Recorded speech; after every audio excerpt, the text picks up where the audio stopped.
하버드 대학의 평화로운 강의실에서 충격적인 장면이 포착됐습니다.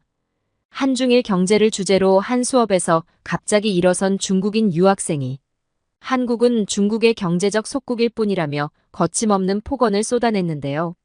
순식간에 얼어붙은 강의실 분위기 속에서 존스 교수의 예상치 못한 반응이 화제가 되고 있습니다.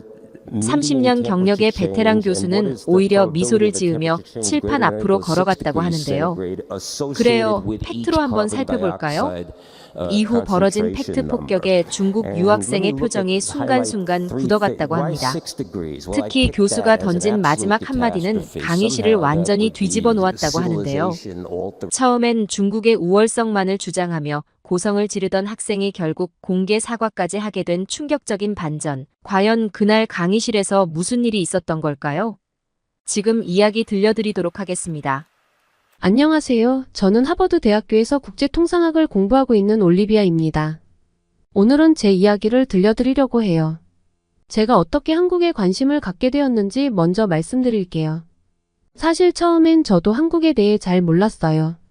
그저 K-팝이나 한국 드라마 정도만 알고 있었죠. 그런데 대학에 입학하고 전공 수업을 듣기 시작하면서 모든 게 바뀌었어요. 국제통상학 수업에서 각국의 경제 성장 사례를 배우는데 한국의 이야기가 정말 놀라웠거든요. 특히 한국은 불과 60년 만에 최빈국에서 선진국이 됐다는 거요.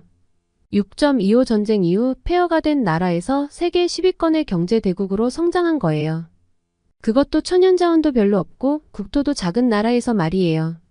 교수님께서 한국의 경제 성장 그래프를 보여주셨는데 그 가파른 상승세에 깜짝 놀랐어요. 다른 나라들은 완만한 곡선을 그리는데 한국만 거의 수직으로 올라가는 거예요. 너무나도 경이로운 그래프였어요.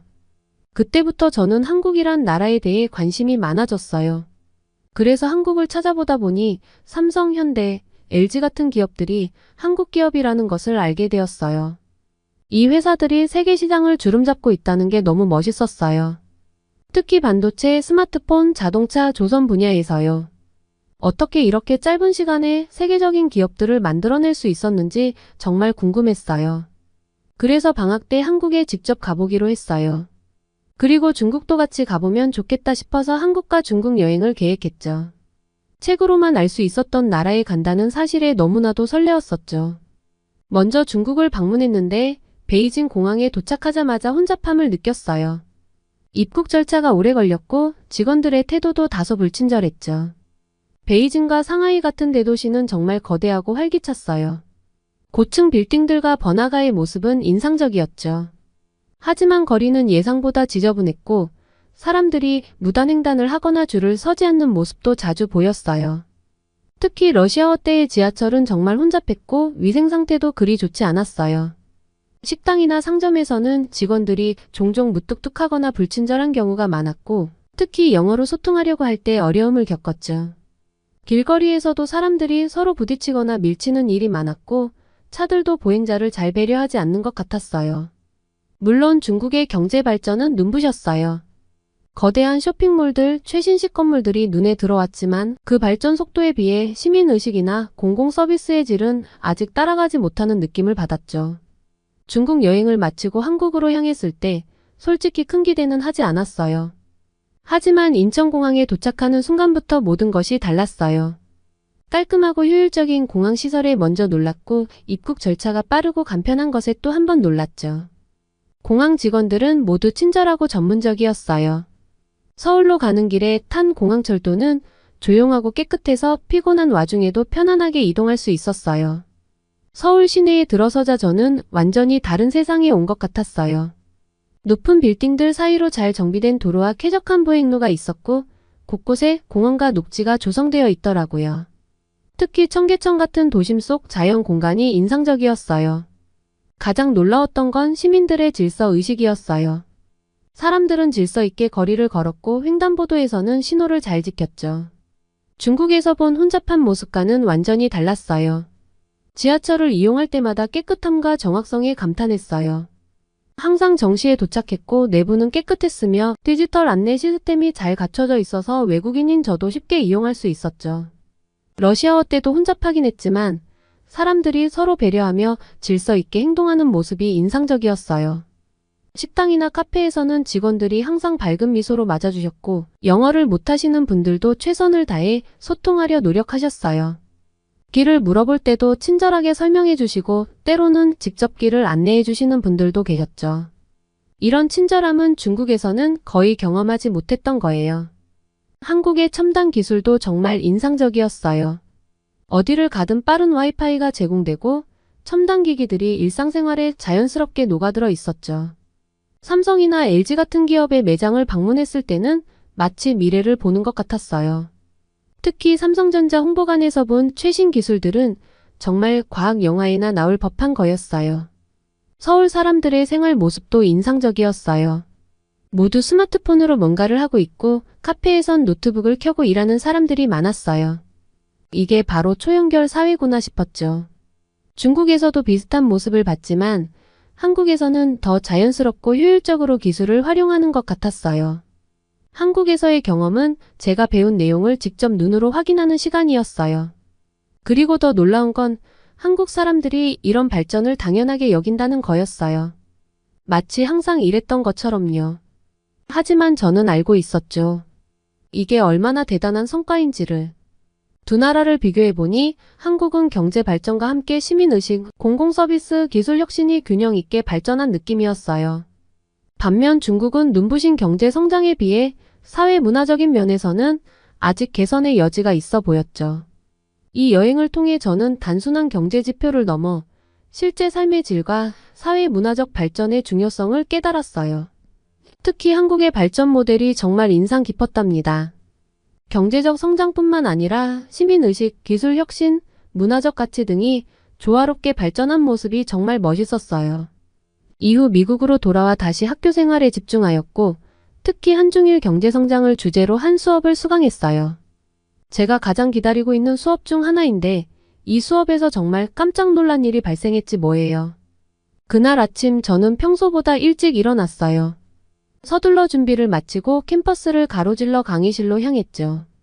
가을이 막 시작되던 때라 캠퍼스는 아름다운 단풍으로 물들어 있었어요. 붉은 벽돌 건물들 사이로 노랗고 빨간 단풍잎들이 바람에 흩날리는 모습이 정말 멋졌죠. 하버드의 경제학과가 있는 리트어워 센터에 도착했어요. 이 건물은 현대적인 디자인과 전통적인 하버드 스타일이 조화롭게 어우러진 곳이에요. 유리와 철골 구조의 현대적인 외관 뒤로 아이비 넝쿨이 우거진 붉은 벽돌 건물이 보이는데 그 모습이 하버드의 역사와 혁신을 동시에 보여주는 것 같아요. 엘리베이터를 타고 3층으로 올라가 강의실로 향했어요. 문을 열고 들어서자 넓고 밝은 공간이 눈앞에 펼쳐졌죠. 계단식으로 된 좌석들이 반원형으로 배치되어 있고 맨 아래쪽에는 교수님의 강단이 있어요. 뒤쪽 벽면 전체가 통유리로 되어 있어서 찰스강과 보스턴의 스카이라인이 한눈에 들어와요. 이 풍경을 보면 항상 가슴이 벅차올라요. 강의실에 들어서자 이미 많은 학생들이 와 있더라고요. 다양한 국적의 학생들이 모여 있는 게 하버드의 매력 중 하나예요. 아시아계, 유럽계, 아프리카계 학생들 정말 국제연합 같은 분위기죠. 저는 평소 자리인 앞에서 세 번째 줄 창가 쪽에 앉았어요. 옆자리에는 일본에서 온 아키라가 앉았어요. 그는 항상 수업 시작 전에 경제 뉴스를 체크하더라고요. 그 뒤로는 독일에서 온 한나, 한국에서 온 세연이 앉아 있었어요. 우리는 서로 인사를 나누며 오늘 수업에 대한 기대감을 나눴죠. 수업 시작하기 전에 제 친구 한나가 오늘 수업 주제가 한중일 경제성장이라면서 제가 아시아 경제에 관심이 많으니까 기대되지 않느냐고 물어봤어요. 저도 정말 기대된다고 했죠. 세 나라의 경제발전 모델을 비교해보는 게 흥미로울 것 같았거든요. 근데 그때 앞줄에 앉아있던 중국 유학생 리 웨이가 갑자기 고개를 돌려서 중국의 경제 성장 모델이 제일 효과적이고 다른 나라들은 절대 따라올 수 없을 거라고 하더라고요. 옆자리에 있던 일본 학생 아키라가 그 말을 듣고 살짝 눈살을 찌푸리긴 했는데 아무 말도 안 했어요. 저는 최대한 부드럽게 각국의 상황과 조건이 다르니까 어떤 모델이 제일 좋다고 단정짓기는 어려울 것 같다고 말했죠. 그러다가 강의실이 점점 학생들로 가득 찼고 곧 우리 교수님이 들어오셨어요. 존스 교수님이라고 국제 경제 분야에서는 정말 유명하신 분이거든요. 60대 중반이신데도 정말 에너지가 넘치시는 분이에요. 그날도 활기찬 걸음으로 강단에 올라가셔서 오늘은 동아시아의 경제 성장, 특히 한국, 중국, 일본의 경제 발전 모델을 비교해 볼 거라고 하시면서 이 세 나라의 성장 과정에는 어떤 공통점과 차이점이 있을지 물으셨어요. 강의실이 술렁이기 시작했는데 다들 자기 생각을 정리하느라 바빠 보였어요. 저도 머릿속으로 한국, 중국, 일본의 경제 발전 과정을 빠르게 정리해봤죠. 교수님이 누가 먼저 의견을 말해볼지 물으시니까 여러 학생들이 손을 들었는데 첫 번째로 아키라가 발언권을 얻어서 일본이 2차 세계대전 이후에 정부 주도로 산업 정책을 펼쳤고 기업들의 혁신이 결합돼서 빠른 성장을 이뤘다고 설명했어요. 특히 자동차랑 전자제품 분야에서 세계적인 기업들을 많이 배출했다고요. 그 다음엔 리 웨이가 되게 자신만만하게 손을 들어서 중국은 1978년 덩샤오핑의 개혁개방 정책 이후로 엄청난 경제성장을 이뤘다고 했어요. 값싼 노동력으로 제조업 중심으로 성장했고 요즘은 기술 혁신에도 엄청 투자하고 있다고 하더라고요. 교수님이 한국은 어떠냐고 물으시길래 제가 좀 망설이다가 손을 들었어요. 한국이 1960년대부터 정부가 주도해서 수출 중심으로 경제정책을 폈다고 설명했죠. 처음에는 노동집약적 산업으로 시작했지만 나중에는 고부가가치 산업으로 바꿨고 특히 반도체나 IT, 조선 같은 분야에서는 세계적인 경쟁력을 갖추게 됐다고 말씀드렸어요. 교수님이 우리 답변들이 다 훌륭하다고 하시면서 세 나라가 각각 특징이 있지만 공통점도 있다고 하셨어요. 정부 역할이 크고 교육에 많이 투자하고 수출을 중시했다는 점이요. 그리고 요즘은 저출산이나 고령화, 불평등 심화, 환경 문제 같은 새로운 어려움들도 있다고 하셨죠. 강의실에서는 열띤 토론이 이어졌는데요. 서로 의견도 많이 나누고 가끔은 좀 부딪히기도 했지만 대체로 서로를 존중하면서 대화했어요. 이런 게 바로 하버드의 장점이라고 생각했어요. 다양한 배경을 가진 학생들이 모여서 각자의 시각으로 의견을 나누는 게 정말 인상적이었거든요. 수업이 거의 끝나갈 때쯤 교수님이 오늘 토론이 정말 훌륭했다면서 경제 발전은 단순한 숫자 게임이 아니라 그 나라의 역사, 문화, 사회적 맥락을 모두 고려해야 한다고 말씀하셨어요. 다음 수업에서는 세 나라의 현재 경제 상황과 미래 전망을 더 깊이 다루겠다고 하셨죠. 근데 갑자기 뒤쪽에서 거친 목소리가 들린 거예요. 보니까 장밍이라는 중국 교환 학생이었는데 원래 자기 나라에 대한 자부심이 엄청 강한 학생이거든요. 그 학생이 갑자기 일어나더니 우리가 한중일의 경제를 비교하는 것 자체가 의미가 없다면서 한국이랑 일본은 사실상 중국의 경제적 속국이나 다름없다고 하는 거예요. 순간 강의실 전체가 술렁이기 시작했고 특히 한국이랑 일본에서 온 학생들 표정이 굳어지는 게 보였어요. 근데 장밍은 거기서 멈추지 않고 계속 말을 이어가더라고요. 한국 경제가 돌아가는 건 전적으로 중국 덕분이고 중국이 없으면 한국은 하루도 버티지 못할 거라면서 중국이 한국 제품을 사주니까 한국 경제가 유지되는 거 아니냐고 하는 거예요. 강의실 분위기가 순식간에 얼어붙었고 학생들은 서로 눈치를 보면서 어색한 표정을 짓고 있었어요. 일부는 불편한 기색을 숨기지도 못했죠. 교수님은 잠시 침묵하시다가 차분한 목소리로 장밍의 주장이 너무 강하다고 하시면서 우리는 감정이 아닌 사실에 기반해서 토론해야 한다고 말씀하셨어요. 한국 경제가 중국에 의존하는 부분이 있는 건 사실이지만 속국이라는 표현은 적절하지 않다고 하셨죠. 하지만 장밍은 계속 흥분해서 중국이 세계의 중심이고 모든 나라가 중국에 의존하고 있다면서 특히 한국 같은 작은 나라는 더더욱 그렇다고 했어요. 심지어 중국이 원하면 언제든 한국 경제를 무너뜨릴 수 있다고까지 하더라고요. 그 학생의 목소리에서 거만함과 적대감이 느껴져서 강의실의 공기가 점점 더 무거워졌어요. 저는 더 이상 참을 수가 없어서 손을 들었죠. 목소리가 좀 떨렸지만 최대한 침착하게 말하려고 노력했어요.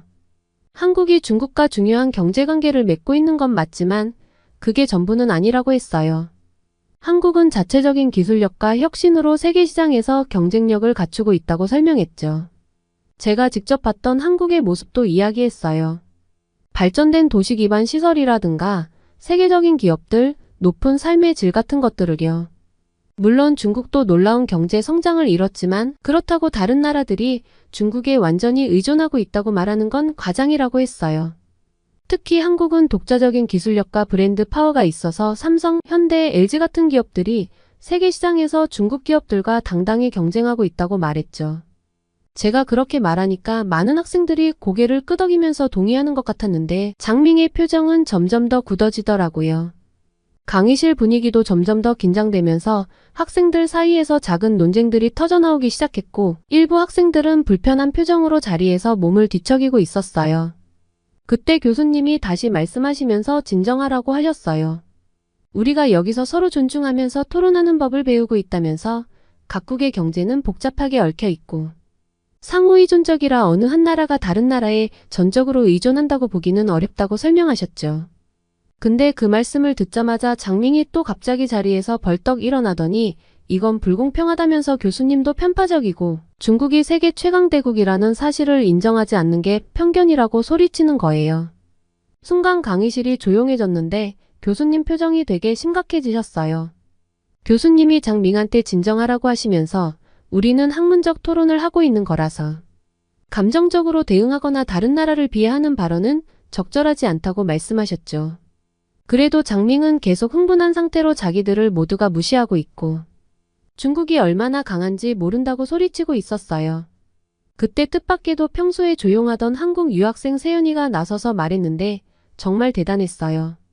세연이가 장밍의 자국에 대한 자부심은 이해하지만 그게 다른 나라를 깎아내리는 이유가 되어선 안 된다고 했어요. 우리 모두가 서로에게서 배울 점이 있다면서 중국의 빠른 성장도 대단하고 한국의 기술 혁신도 놀랍고 일본의 장인 정신도 배울 만하다고 하더라고요. 그러면서 왜 우리가 서로를 인정하고 존중하면서 함께 발전하는 방법을 찾지 않냐고 물었죠. 세연이가 이렇게 차분하면서도 설득력 있게 말하니까 강의실 분위기가 조금씩 누그러졌어요. 많은 학생들이 고개를 끄덕이면서 동의했고 교수님도 안도의 표정을 지으시면서 세연이 말이 맞다고 하셨어요. 우리의 목표는 서로를 비난하는 게 아니라 각국의 발전 모델을 이해하고 배우는 거라고 하시면서 장밍의 의견도 중요하지만 그걸 표현하는 방식을 좀 더 학문적이고 객관적으로 다듬을 필요가 있다고 말씀하셨죠. 장밍은 여전히 불만스러운 표정이었지만 더 이상 과격한 발언은 하지 않았어요.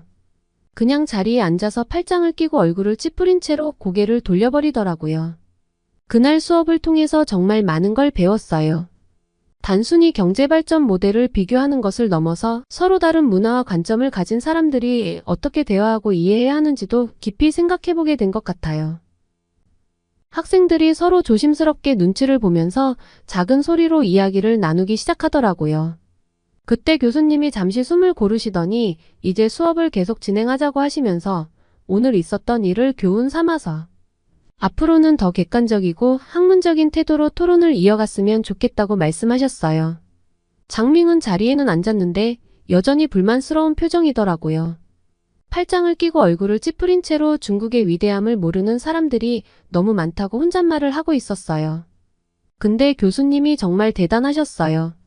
장밍의 불만을 그냥 무시하는 게 아니라 오히려 그걸 수업으로 끌어들이시더니 장밍의 열정은 이해한다면서도 중국의 경제 성장이 놀랍다는 건 부인할 수 없는 사실이지만 객관적으로 봐야 할 부분들이 있다고 하시면서 자세히 설명해 주시겠다고 하셨거든요.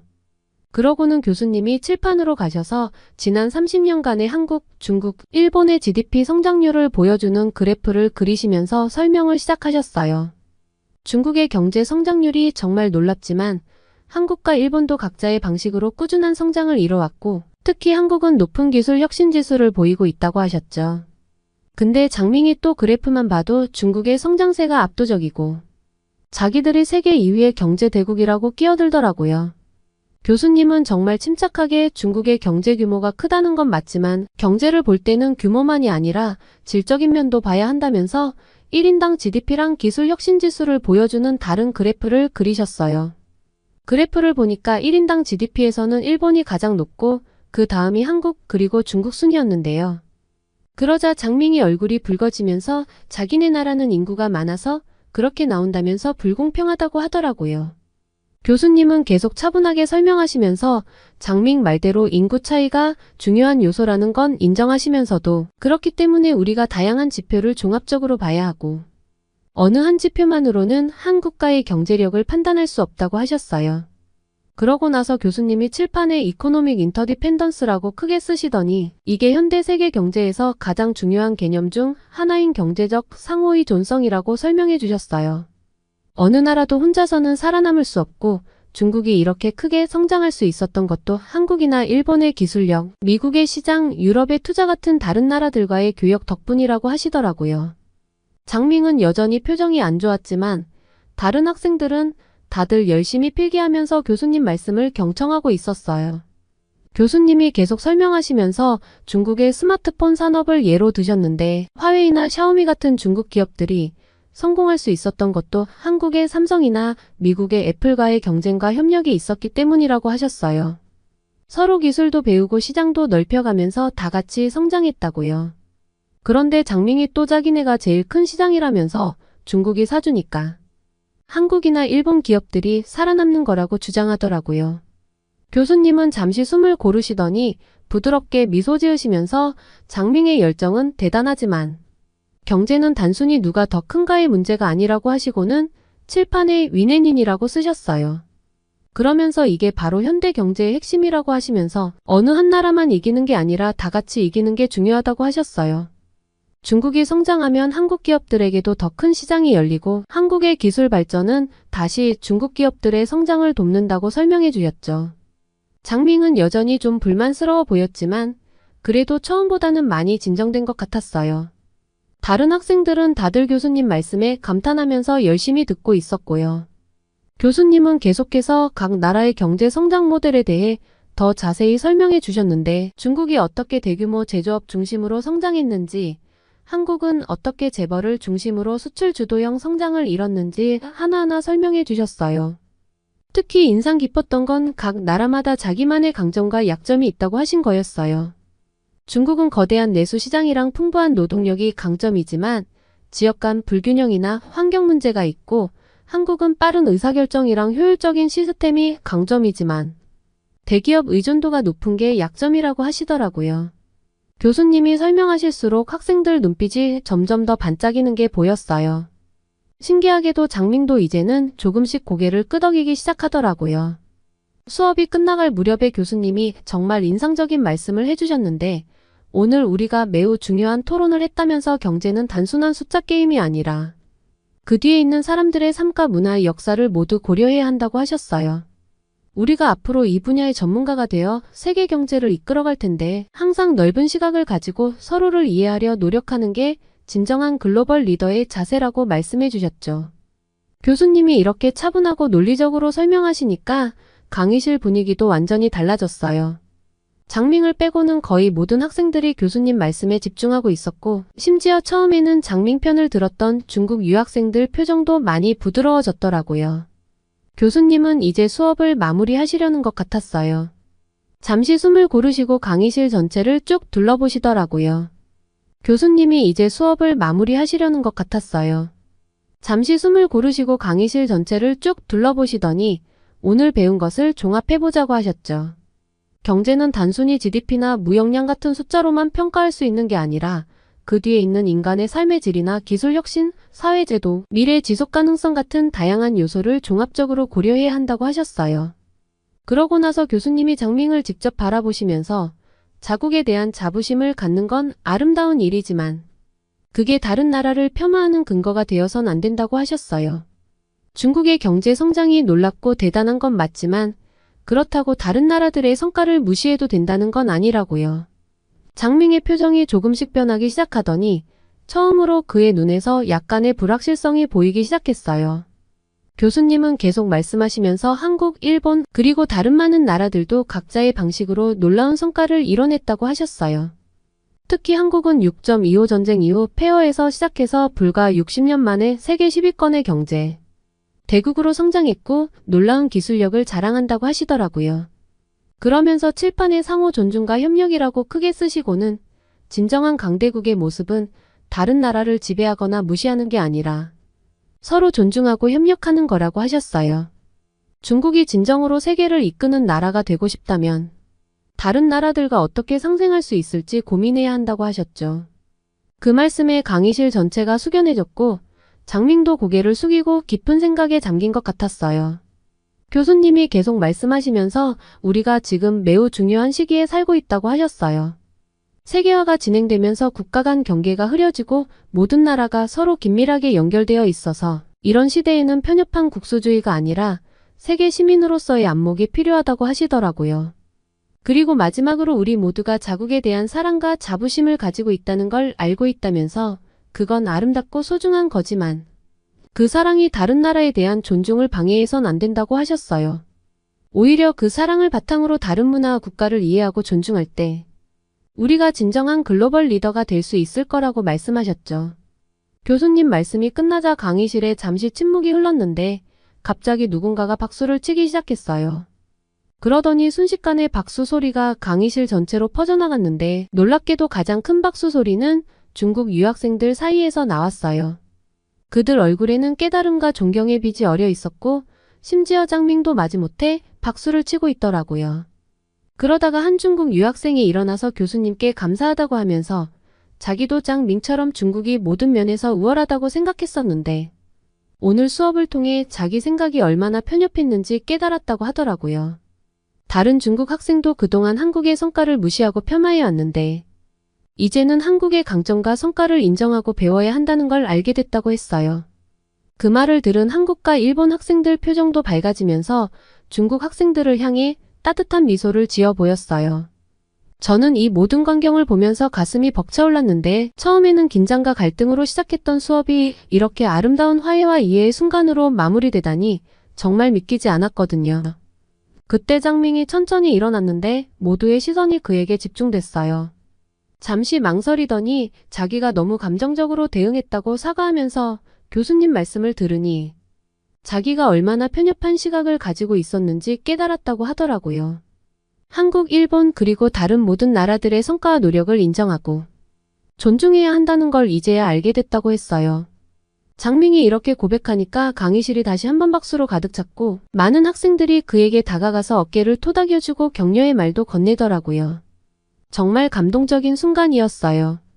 저는 이 모든 광경을 보면서 깊은 감동을 느꼈어요. 이것이야말로 진정한 교육의 힘이구나 싶었죠. 단순히 지식을 전달하는 것이 아니라 사람의 마음을 움직이고 세계관을 바꾸는 것. 그것이 바로 교육의 진정한 가치라는 걸 깨달았어요.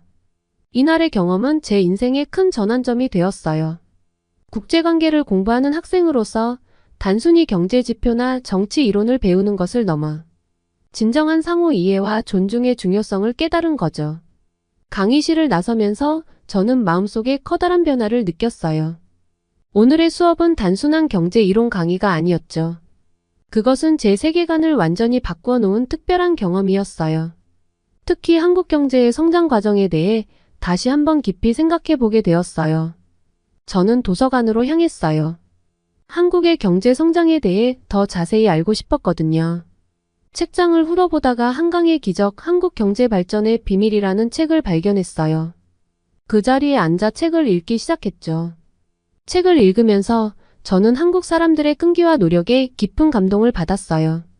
전쟁의 폐허 속에서도 포기하지 않고 열심히 일했고 교육에 대한 투자를 아끼지 않았죠. 정부의 과감한 경제정책과 기업들의 도전 정신, 그리고 국민들의 헌신적인 노력이 어우러져 한강의 기적을 만들어냈다는 사실이 놀라웠어요. 특히 삼성, 현대, LG 같은 기업들이 세계적인 기업으로 성장한 과정이 인상 깊었어요. 처음에는 단순한 제조업으로 시작했지만 끊임없는 혁신과 도전으로 이제는 첨단 기술 분야에서 세계를 선도하고 있잖아요. 이제 제 꿈은 분명해졌어요. 졸업 후 한국의 선도 기업에 취업해서 그들의 글로벌 전략을 수립하는 데 기여하고 싶어요. 특히 여러 한국 기업들을 조사해보면서 제 눈길을 가장 끈 곳은 바로 삼성전자였어요. 세계적인 기술 혁신을 주도하는 삼성전자에서 일하고 싶다는 꿈이 생겼죠. 삼성전자를 선택한 이유는 여러 가지예요. 첫째, 삼성은 스마트폰, 반도체, TV 등 다양한 분야에서 세계 최고 수준의 기술력을 가지고 있어요. 특히 최첨단 기술을 연구하고 개발하는 과정에 참여하고 싶어요. 둘째, 삼성의 글로벌 비즈니스 규모가 엄청나요. 전 세계 곳곳에 지사를 두고 있어 국제적인 경험을 쌓기에 최적의 환경이라고 생각해요. 제가 하버드에서 배운 국제 경영 지식을 실제로 적용해 볼 수 있는 기회가 될 거예요. 셋째, 삼성의 기업 문화가 흥미로워요. 혁신을 중시하고 젊은 인재들의 아이디어를 존중한다고 들었어요. 제 창의성을 마음껏 발휘할 수 있을 것 같아요. 마지막으로 삼성이 추구하는 더 나은 세상을 만든다는 비전에 공감해요. 기술을 통해 사회에 기여하는 모습이 제가 꿈꾸는 커리어와 일치하거든요. 물론 삼성에 입사하기가 쉽지는 않겠지만 이를 위해 한국어 실력을 더 키우고 관련 기술 지식도 쌓아갈 거예요. 언젠가 삼성의 글로벌 전략을 수립하는 팀에서 일하는 제 모습을 상상하면 정말 가슴이 뛰어요. 이 꿈을 위해 지금부터 착실히 준비해 나가려고 해요. 더 나아가 언젠가는 한국과 미국, 나아가 전 세계를 잇는 비즈니스 리더가 되고 싶어요. 문화적 차이를 이해하고 소통할 수 있는 제 능력을 살려 국가 간의 경제 협력을 증진시키는 역할을 하고 싶어요. 수업은 끝났지만 제 인생의 새로운 수업은 이제 막 시작된 것 같아요. 꼭 꿈을 이루어서 한국에서 지내면서 다시 사연을 보낼 수 있도록 착실히 준비해 나갈 거예요. 제 이야기를 들어주셔서 감사합니다.